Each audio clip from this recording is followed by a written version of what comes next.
എറണാകുളം കോതമംഗലത്ത് വീട്ടമ്മയുടെ മാല മോഷ്ടിച്ചു. വീടിന് മുറ്റത്ത് പാമ്പിനെ കണ്ടെന്ന് തെറ്റിദ്ധരിപ്പിച്ച് വീട്ടമ്മയെ പുറത്തേക്ക് വിളിച്ചിറക്കിയ ശേഷമാണ് മോഷണം നടന്നത്. ഉച്ചയ്ക്ക് 1 മണിയോട് കൂടിയാണ് ഈ സംഭവം ഉണ്ടാകുന്നത്. പുതുപ്പാടി സ്വദേശിയായ ഏലിയമ്മയുടെ 1.5 പവൻ വരുന്ന മാലയാണ് മോഷണം പോയത്. വീടിന് മുറ്റത്തേക്ക് അപരിചിതനായ യുവാവ് കടന്നു വന്ന് പാമ്പ് മുറ്റത്തുണ്ട് എന്ന് പറഞ്ഞ ഏലിയാമ്മയെ പുറത്തേക്ക് ഇറക്കിയായിരുന്നു. വീട്ടിൽ ഈ സമയത്ത് മറ്റാരും ഉണ്ടായിരുന്നില്ല. പാമ്പുണ്ട് എന്ന് പറഞ്ഞത് വിശ്വസിച്ച് പുറത്തേക്ക് ഇറങ്ങിയ ഏലിയാമ്മ പാമ്പിനെ കാണാൻ വേണ്ടി ശ്രമിക്കുന്നതിനിടയിലാണ് കഴുത്തിൽ നിന്ന് മാല പൊട്ടിച്ചതിന് ശേഷം ഇവരെ തള്ളിയിട്ട് ഓടി രക്ഷപ്പെടുന്ന സംഭവം ഉണ്ടായത്. സംഭവവുമായി ബന്ധപ്പെട്ടുകൊണ്ടുള്ള CCTV ദൃശ്യങ്ങളടക്കം ഇപ്പോൾ പുറത്തു വന്നിട്ടുണ്ട്. പുതുപ്പാടിയിൽ നടന്ന സംഭവവുമായി ബന്ധപ്പെട്ടുകൊണ്ട് കോതമംഗലം പോലീസ് നിലവിൽ അന്വേഷണം ആരംഭിച്ചിട്ടുണ്ട്. പക്ഷേ യുവാവിനെ കണ്ടെത്താനുള്ള നിലവിലുള്ള സാഹചര്യങ്ങളൊന്നും നടന്നിട്ടില്ല. എന്താണെങ്കിലും 1.5 പവനോളം വരുന്ന സ്വർണം അപഹരിച്ച് യുവാവ് കടന്നു എന്നുള്ള കാര്യമാണ് സ്ഥിരീകരിക്കപ്പെട്ടത്.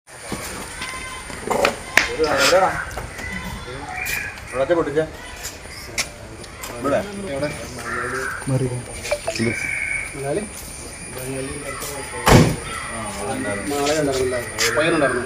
ആ പയ്യന് കല്ലു ചെറിയാൻ നോക്കിയത് ഓടാന്ന് പറഞ്ഞു. ആ ചെറുക്കൻ കല്ലു ചെറിയാൻ നോക്കിയായിരുന്നു. എവിടെ പാമ്പാന്ന് പറഞ്ഞ കാണിച്ചാ? അവിടെയാ പാമ്പാകത്ത് നോക്കണ ഇവിടെ നോക്കണ നോക്ക്.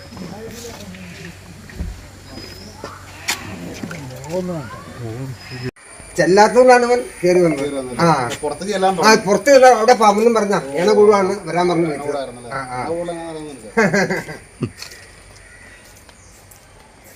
ഈ സംഭവം നടക്കുന്ന ഏകദേശം ഒരു 5:10 അപ്പൊ സംഭവം നടക്കുമ്പോൾ ഞാൻ അകത്തുണ്ട്. പക്ഷെ ഞാൻ അമ്മയുടെ ശബ്ദം കേട്ട് പുറത്തു വന്നപ്പോഴത്തേക്കും പ്രതി ഓടി ഒളിച്ചു. അമ്മയ്ക്ക് നന്നായിട്ട് പറ്റി. നടു തല്ലിയ വീണത്. ഇപ്പൊ ഇടുപ്പല്ലിന് പൊട്ടലുണ്ട്. ഡോക്ടർ ഓപ്പറേഷനാണ് നിർദ്ദേശിച്ചിരിക്കുന്നത്. കോതമംഗലം ധർമ്മേരി ഹോസ്പിറ്റലില് അഡ്മിറ്റാണ്. ഞാനും അമ്മയും ഉണ്ടാവും. ഞാൻ അകത്തായിരുന്നു. അമ്മ പുറത്ത് സിറ്റ് ഔട്ടിലായിരുന്നു. അപ്പൊ 1.5 പവൻ തൂക്കമുള്ള മാലയാണ്.